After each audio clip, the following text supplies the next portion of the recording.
چچی اپنے محلے کی نہایت چالاک اور شاطر عورت سمجھی جاتی تھی۔ یاسر ان کا سب سے بڑا بیٹا تھا۔ اس کے بعد دو بیٹیاں تھیں۔ چچی کو اپنی اولاد سے زیادہ محلے والوں کی فکر رہتی تھی۔ ان کے مزاج میں عجیب طرح کا تجس تھا۔ وہ ہر نئے پڑوسی کے گھر پہلے پہنچتیں۔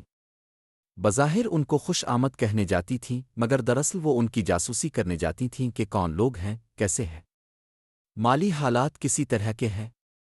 ان دنوں ہمارے محلے میں نئے کرایہ دار آئے تھے۔ ان کا نام خالد احمد تھا۔ بظاہر یہ لوگ کھاتے پیتے لگتے تھے، لیکن سیانے کہتے ہیں کہ آنکھوں دیکھا بھی غلط ہو سکتا ہے۔ چچی بانو نے اپنے نئے پڑوسی خالد میاں کو بہت مالدار سمجھ لیا تھا، کیونکہ ان کا ظاہری رکھ رکیو امیروں جیسا تھا۔ خالد صاحب نہایت شریف آدمی تھے۔ وہ سرکاری ملازم تھے۔ ان کی 4 بیٹیاں اور 3 بیٹے تھے۔ 3 بیٹیوں کی شادی ہو چکی تھی اور دونوں بیٹے لکھے تھے۔ بیچارے بمشکل گزبر کرتے تھے، لیکن کبھی کسی سے اپنی پریشانیوں اور مسائل کا ذکر نہیں کرتے تھے۔ ان میں کمال کا رکھ رکیو تھا۔ سب سے بڑی خوبی یہ تھی کہ وہ اخلاق کے بہت اچھے تھے، اور ان میں مہمان نوازی کوٹ کوٹ کر بھری ہوئی تھی، جو اس بات کی غماز تھی کہ وہ ایک خاندانی آدمی ہے۔ باقی حالات اچھے برے آتے ہی رہتے تھے، اور خاندانی لوگ برے حالات میں بھی اپنا بھرم قائم رکھتے ہیں۔ جب بھی بانو چچی ان کے گھر جاتی تو وہ خوب خاطر مدارات کرتے۔ کبھی بغیر کھائے پیے انہوں نے ان کو جانے نہیں دیا، اور ہماری چچی اس مہمان نوازی کو امیری سمجھ کر ان کے ہاں جانے لگے۔ ان دنوں خالد صاحب اپنی بیٹی سریا کے لیے رشتہ تلاش کر رہے تھے۔ حالانکہ سریا کی عمر زیادہ نہ تھی، پھر بھی ایک باپ کو فکر ہوتی ہے کہ اس کی بیٹی جلد از جلد اپنے گھر کی ہو جائے، تاکہ وہ اپنی زندگی میں اس فرض سے سبکدوش ہو سکے۔ خالد صاحب کو بھی یہی فکر تھی۔ ان کو کسی دوسرے کا آسرا بھی نہیں تھا، جو کرنا تھا بس اپنے ہی بل بوتے پر کرنا تھا۔ بانو چچی اپنے بیٹے کی شادی کسی اچھے گھرانے میں کرنے کے خواب دیکھ رہی تھی۔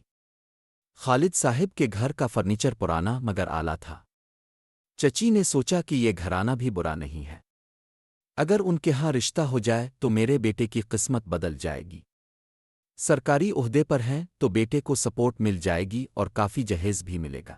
ایک روز چچی نے موقع غنیمت جان کر کہا، اگر اب سریا کا رشتہ میرے بیٹے یاسر کے لیے منظور کر لیں تو میرے لیے بڑی خوش قسمتی کی بات ہوگی۔ کچھ دیر سوچنے کے بعد خالد صاحب راضی ہو گئے۔ انہوں نے یاسر کو آتے جاتے دیکھا تھا اور جانتے تھے کہ برے لڑکوں سے اس کی دوستی نہیں ہے۔ بانو چچی نے رشتے کا ذکر اپنے شوہر سے بھی کیا۔ چچا کی کیا مجال، جو کچھ بولتے وہ تو بیوی کے سامنے بھیگی بلی بن ہب جاتے تھے۔ ہر جائز ناجائز بات پر ان کے آگے سر تسلیم خم کر دیا کرتے تھے، لیکن اس بار انہوں نے بیوی کی ہاں میں ہاں ملانے کی بجائے سمجھایا کہ ابھی ہمارا بیٹا گھر کی ذمہ داری اٹھانے کے قابل نہیں ہے اور عمر بھی کم ہے۔ تم کو ابھی سے اس کی شادی کی کیا پڑ گئی ہے؟ جب اس کی تعلیم مکمل ہو جائے گی تو میں اس کی نوکری کے لیے کوشش کروں گا۔ برسر روزگار ہو جائے پھر شادی کر دیں گے۔ خاوند کی اس تقریر کا بیوی پر الٹا اثر ہوا۔ بچی کو تو اپنے میاں سے بات منوانے کی عادت پڑی ہوئی تھی۔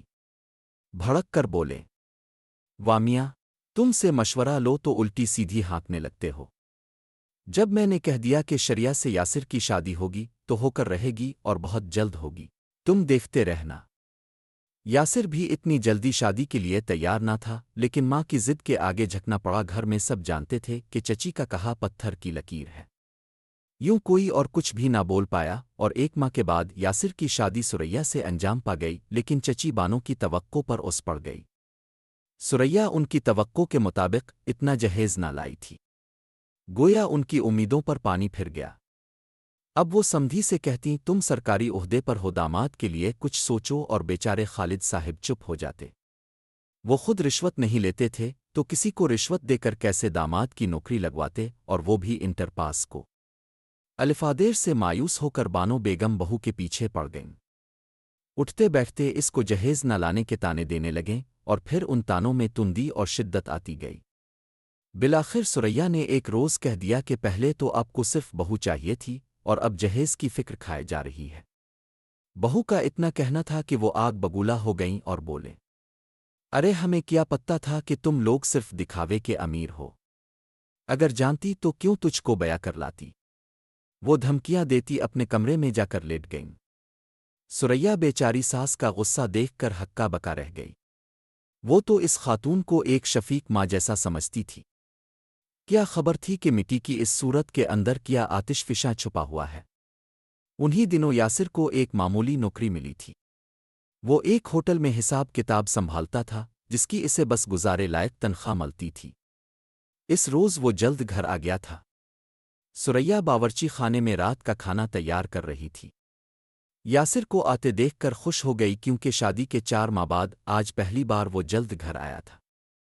اس نے جلدی چائے چڑھا دی کہ اچانک ساس کی تیز آواز سنائی دی۔ وہ بیٹے سے کہہ رہی تھی، یاسر تم سریا کو طلاق دے دو، یہ بہت زبان دراز ہے، میں اس کی بدتمیزی برداشت نہیں کر سکتی۔ یاسر نے پوچھا، اماں جان یہ اب کیا کہہ رہی ہے؟ مجھے آپ کی بات بالکل سمجھ نہیں آ رہی۔ ماں کی بات کیوں تمہاری سمجھ میں آئے گی؟ آج مجھے جواب دیتی ہے، کل مارے گی۔ بس اور کیا کہوں، تمہارے پیچھے میرے سر پر چڑھ آتی ہے۔ میں اپنی بے عزتی برداشت نہیں کر سکتی۔ تمہیں اسے طلاق دینی ہی ہوگی۔ سریا دم بخود رہ گئی۔ ایسے اپنے کانوں پر یقین نہ آ رہا تھا کہ جس عورت کی وہ ہر دم خدمت کرتی تھی، اس کا ہر حکم مانتی تھی، آج وہی اسے در بدر کرنے پر تلی ہے۔ یاسر ٹھنڈے دل و دماغ کا لڑکا تھا۔ 20 برس کی عمر میں بھی وہ کافی برباد تھا۔ ماں کی جذباتی باتوں کو سمجھتا تیت، اور سریا کا بھی اندازہ تھا کہ شریف خاندان کی بیٹی ہے۔ اس نے ماں سے کہا، میری سمجھ میں نہیں آتا، کبھی تو اب شادی کرنے پر مجبور کرتی ہیں اور کبھی طلاق دینے پر۔ آخر بات کیا ہے؟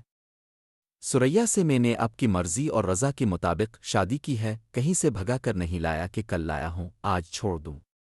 وہ اب میری ذمہ داری ہے اور میں اپنی بیوی کو خوب سمجھتا ہوں۔ میں اب کے جذباتی فیصلے کی خاطر کسی کی زندگی برباد نہیں کر سکتا۔ یاسر سے ایسے جواب کی توقع نہ تھی۔ بانو تو اسے مٹی کا مادھو سمجھتی تھی۔ بیٹے کے جواب نے اس کے ہوش اڑا دیے۔ بولی، اگر ایسی بات ہے تو تم دونوں الگ ہو جاؤ اور اپنی ذمہ داری پوری کرو۔ یہ کہتے ہوئے وہ تنطاط ہوئی کمرے سے نکل گئیں۔ شام یاسر نے گھر کے لیے بھاگ دوڑ شروع کر دی۔ وہ مدد کے لیے ابو کے پاس بھی آیا۔ ابو نے اپنے ایک دوست کا مکان اسے کرائے پر دلوا دیا، جس کا کرایہ معمولی تھا۔ یہ دونوں وہاں شفٹ ہو گئے۔ اب یاسر کی تنخواہ بھی تھوڑی سی بڑھ گئی تھی، لیکن انہی دنوں ان کے ہاں بچے کی بھی آمد ہو گئی۔ یاسر اور سریا بہت خوش ہوئے تھے۔ ان کی شادی کو 1 سال کا عرصہ ہونے والا تھا، اور اللہ تعالیٰ نے ان کی زندگی میں اولاد کی خوشی دے دی تھی۔ دن اچھے گزر رہے تھے، لیکن ایک روز یاسر نے دوستوں کی باتوں میں آ کر چائے کا ہوٹل کھولنے کا فیصلہ کر لیا۔ سریا نے منع بھی کیا کہ ابھی وسائل اتنے کہاں ہیں کہ تم ہوٹل کھول سکو۔ فی الحال تنخواہ پر گزارا کر لو، تم کو ہوٹل کھولنے کا تجربہ بھی نہیں ہے۔ یاسر بولا کہ تجربہ کام کرنے سے آتا ہے، جگہ دوست کی ہے اور رقم ہم آدھی آدھی لگا رہے ہیں، اللہ نے چاہا تو کامیابی ہوگی۔ یاسر کے دوستوں نے مدد تو کی مگر قرض دے کر، جس کی وجہ سے وہ مقروض ہو گیا۔ سوچا کہ ہوٹل چل پڑے گا تو آہستہ آہستہ قرضہ واپس کر دوں گا۔ کچھ رقم اس کے والد نے بیوی سے چوری چھپے دی تھی اور کچھ دوستوں نے۔ یاسر نے ہوٹل کھول لیا، لیکن اس کے ساتھ ایک اور ہوٹل تیتا جو زیادہ چلتا، لہذا یاسر کو مسلسل نقصان اٹھانا پڑا۔ وہ اب قرض کے بوجھ تلے دبتا جار بائتا، اور جو اس کے ہمدرد بنے تھے اب وہی دوست سود کے ساتھ رقم کی واپسی کا مطالبہ کر رہے تھے۔ جب قرض خواہوں نے بہت تنگ کیا تو وہ زندگی سے بیزار ہو گیا۔ آخر کار اس نے فیصلہ کیا کہ کاروبار بند کر کے دوبارہ پرانی ملازمت پر چلا جائے گا، لیکن یہاں بھی مایوسی کے سوا کچھ نہ ملا۔ مالک نے ایک اور شخص کو اس کی جگہ رکھ لیا تھا، اس نے معذرت کر لی۔ وقت گزرنے کے ساتھ ساتھ یاسر چڑچڑا ہوتا جا رہا تھا۔ چھوٹی چھوٹی بات پر بھڑک جانا اس کا معمول بن گیا تھا۔ بیٹے کے ساتھ بھی اس کا رویہ پہلے جیسا نہ تھا۔ حالات اس کے قابو سے باہر ہوتے جا رہے تھے۔ مکان کا کرایہ، بیوی بچے کا خرچ، پھر بچے کی بیماری، اس کا علاج، معالج، سب کی اسے ہی فکر کرنی ہوتی تھی۔ دوست منہ پھیرنے لگے تھے۔ گھر میں سکون کی جگہ شور شرابے نے لے لی۔ اس صورت حال سے پریشان ہو کر سریا اپنے والدین کے گھر گئی تاکہ ان کو مدد کے لیے کہے۔ اس کے والد نے تھوڑی مالی مدد کی مگر اخراجات تو روز کے تھے۔ انہوں نے مشورہ دیا، بیٹا ساس کے پاس کر جا کر معافی مانگو اور پھر سے ان کے پاس رہنے لگو، کم از کم مکان کے کرائے سے تو نجات مل جائے گی۔ ساس کے گھر گئی، ساس نے دیکھتے یہ منہ پھیر لیا۔ سریا نے معافی طلب کی، منت زاری کی، جو قصور کیے نے تھے اپنے سر لے لیے اور کہا کہ آپ کے قدموں میں سکون ہے، آپ کے پاس آ کر رہنا چاہتے ہیں، ہمیں واپس گھر میں آنے کی اجازت دیجیے۔ لیکن بانو ایک سخت دل عورت تھی، انا پرستی کوٹ کوٹ کر بھری ہوئی تھی، کہنے لگی یاسر سے کہو اب اپنی ذمہ داریاں پوری کرے، ماں باپ کے بغیر گزارا نہیں چل رہا تو اب ہمیں منانے آئی ہو، اپنے ماں باپ کے پاس کیوں نہیں جاتی؟ یاسر کو کہو کہ گھر داماد بن جائے، عیش میں گزرے گی۔ غرض اس قسم کی اوٹ پٹن باتیں کر کے اس نے بہو کو چلتا کر دیا۔ سریا روتی ہوئی گھر آ گئی۔ یاسر نے منع کیا تھا کہ ماں سے التجا نہ کرنا، مگر وہ ضد کر کے چلی گئی تھی۔ جب مایوس لوٹی تو یاسر نے خوب برا بھلا کہا، اب یہ رونی صورت لے کر میں کے چلی جاؤ، مجھے کیوں عاجز کر رہی ہو؟ سریا چلی گئی۔ تنہائی میں یاسر کو سوچنے کا موقع ملا تو وہ اپنے رویے پر نادم ہوا۔ دوپہر کا وقت تھا، وہ برآمدے میں چار پائی پر لیٹا سوچ رہا تھا کہ اب کیا کرے۔ پہلی کو مکان کا کرایہ، بجلی کا بھاری بل، گیس اور پانی کا بل، وہ سب کہاں سے لائے گا؟ اوپر سے گھر کا راشن اور بچے کا دودھ۔ ایسے میں کسی نے دروازے پر دستک دی، ایک قرض خواہ تقاضا کرنے آیا تھا۔ یاسر نے معذرت کی تو وہ برابلا کہنے لگا، کسی طرح اسے سمجھا بجھا کر واپس کیا اور آ کر چار پائی پر ڈھہ گیا۔ کسی نے صحیح کہا ہے، خالی دماغ شیطان کا گھر ہوتا ہے۔ یاسر کو بری طرح شیطان نے گھیرے میں لے لیا۔ اس نے سوچا کہ اس زندگی سے تو موت بہتر ہے۔ آخر وہ اتنا روپیے کہاں سے لائے جو قرض ادا کر سکے اور عزت سے زندگی کی گاڑی بھی چلائے؟ اس سے پہلے بھی اسے کئی بار خود کشی کا خیال آیا تھا، لیکن ہر بار یہ سوچ کر کہ خود کشی حرام ہے، خود کو باز رکھا، مگر آج اس پر بے بسی کی ایسی کیفیت طاری ہو گئی تھی کہ اس نے اپنے سر کے بال نوچنے شروع کر دیے۔ بجلی کا بل پھاڑ ڈالا اور اگلے ہی لمحے مرنے کا فیصلہ کر لیا۔ اس نے اسٹور میں پڑا ہوا رسا نکالا، اس کا پھندا بنا کر پنکھے پر لٹکایا اور گلے میں ڈال کر پاؤں سے ٹیبل کو لڑکا دیا۔ اب وہ لٹک رہا تھا لیکن جان آسانی سے نہیں نکلتی۔ وہ مسلسل 15 منٹ تک مچھلی کی طرح تڑپتا رہا۔ آواز حلق میں دب کر رہ گئی تھی، اس لیے کوئی بھی مدد کو نہ پہنچ سکا، یہاں تک کہ آنکھیں باہر نکل آئیں اور زبان بھی منہ سے باہر آ گئی۔ بڑی تکلیف سے جان نکلی، آخر کار روپرواز کر گئی۔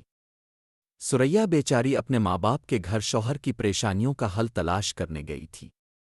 ماں سے کہنے لگی کہ نہ جانے کیوں میرا دل گھبرا رہا ہے، بے چینی سی ہو رہی ہے، ابا سے کہیں ذرا یاسر سے مل آئیں۔ اس کی ماں نے خالد صاحب کو کہا، وہ بیچارے اس وقت داماد سے ملنے چلے گئے، ان سے بیٹی کی پریشانی نہ دیکھی گئی۔ وہاں پہنچ کر پڑوسی سے پتہ چلا کہ ابھی کچھ دیر پہلے کوئی اپنا قرض مانگنے آیا تھا۔ وہ مسلسل یاسر سے تکرار کرنے لگا اور بے عزت کر کے چلا گیا۔ اس کے بعد دودھ والا آیا، اس نے دروازے پر دستک دی مگر کوئی جواب نہ ملا تو وہی پڑوسی نکلا، اس نے بھی دروازہ بجایا۔ جواب نہ ملا تو اس نے دوسرے پڑوسی کو بلایا، پھر پڑوسیوں نے مل کر دروازہ توڑا اور اندر داخل ہو گئے۔ اندر سے بند تھا، اس کا دروازہ پیپتے رہے، پھر ایک نے چار پائی کھڑی کر کے روشن دان سے اندر ہیبت ناک منظر نظر آیا۔ وہ چیخ مار کر چار پائی سے اتر گیا۔ اندر کا منظر دیکھ کر خالد صاحب وہیں زمین پر گر گئے۔ کسی نے سریا کو جا کر بتایا تو وہ دیوانہ وار بھاگتی ہوئی گھر پہنچی اور یاسر کو مردہ حالت میں پا کر اس کی آنکھوں تلے اندھیرا چھا گیا۔ جب ہوش آیا تو آخری دیدار کا وقت آ گیا تھا، جانے والا چلا گیا اور ایک برباد زندگی پیچھے چھوڑ گیا۔ سریا والدین کے گھر آ گئی، اس کی حالت خراب رہنے لگی، ایک طرف شوہر کا غم اور دوسری جانب بچے کی پرورش کی فکر۔ اپنا زیور بیچ کر اور والدین نے کچھ اثاثہ فروخت کر کے قرض ادا کیا، کچھ دوستوں نے قرض معاف کر دیا۔ اسی اسنا میں ایک اور بچے کی آمد کا احساس ہوا۔ سریا اور پریشان ہو گئی کہ ایک بچہ پالنا مشکل ہے تو دوسرے کو کیوں کر پال پاؤں گی؟ پہلا بیٹا تھا کہ دوسری بچی پیدا ہو گئی۔ سریا والدین پر کلی طور پر بوجھ بن کر نہ رہنا چاہتی تھی، لہذا ایک اسکول میں ملازمت کر لی۔ کچھ خرچہ والدین اٹھاتے، کچھ اپنی تنخواہ سے اخراجات پورے کرتی۔ یوں زندگی کی گاڑی چلنے لگی، لیکن بانو نے بیوہ بہو اور پوتے پوتی کی خبر نہ لی۔ الٹا محلے بھر میں یہی کہتی تھی کہ بہو نے میرے بیٹے کو اتنا تنگ کیا کہ اس کی زندگی اجیرن کر دی۔ وہ بیچارہ اسی خاطر پھانسی پر جھول گیا۔ پہلے اسے ہم سے الگ کیا، پھر اس کی جان لینے کا سبب بن گئی۔ یہ خبر نہ تھی کہ بجلی بل نے تابوت میں آخری کیل ٹھونک دی۔ اس کو کہتے ہیں مفلسی میں آٹا گیلا۔ یہ ہے اربت کا عذاب جو آج ہمارے ملک کے 80% باشندوں کو سہنا پڑ رہا ہے۔ خدا ہمیں مزید برے حالات سے بچائے۔